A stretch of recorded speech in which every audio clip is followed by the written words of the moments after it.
Assalamualaikum anak-anak. Bertemu lagi dengan pembelajaran kimia. Kimia asik, kimia menarik. Kali ini kita akan membahas tentang materi perubahan fisika dan perubahan kimia. Semangat belajar ya. Selamat belajar.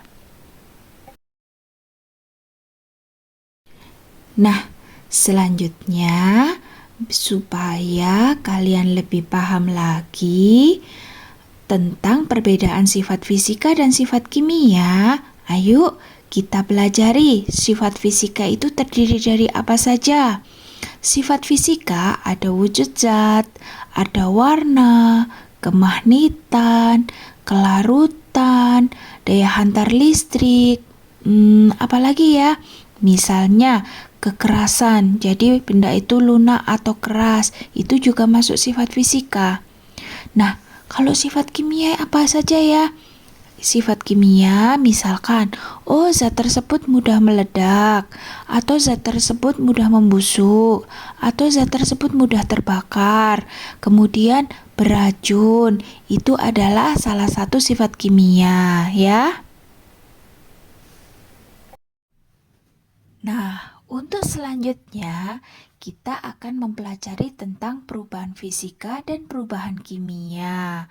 Ya, apa saja perbedaan antara perubahan fisika dan perubahan kimia?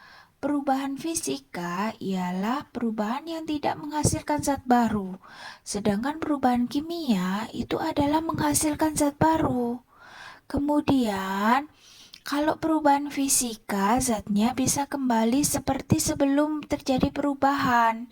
Sedangkan perubahan kimia tidak bisa kembali ke zat awalnya. Selanjutnya anak-anak, kalau di perubahan fisika itu tidak terjadi reaksi kimia dan masanya tidak berubah. Sedangkan di perubahan kimia terjadi reaksi kimia dan biasanya jumlah masanya ada perubahan ya.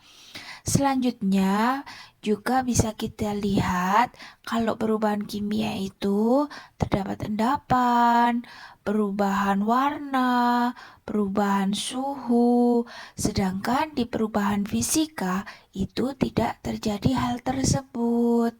Oke, nanti bisa dibaca-baca lagi ya untuk referensi yang lain agar kalian lebih paham apa perbedaan perubahan fisika dan perubahan kimia. Agar lebih jelas lagi dan kalian lebih paham lagi tentang perbedaan perubahan fisika dan perubahan kimia, berikut ini adalah contoh-contoh dari perubahan fisika dan perubahan kimia. Contoh perubahan fisika yang pertama adalah es mencair. Nah, es mencair termasuk perubahan fisika karena ketika es mencair, es itu menjadi air dan air bisa kembali lagi menjadi es. Kemudian air mendidih, sama air mendidih menjadi uap air dan bisa kembali lagi menjadi air. Nah, selanjutnya adalah contohnya tanah liat menjadi batu bata. Itu juga termasuk dalam perubahan fisika. Selanjutnya adalah besi meleleh dan pengharum pakaian yang dilarutkan dalam air.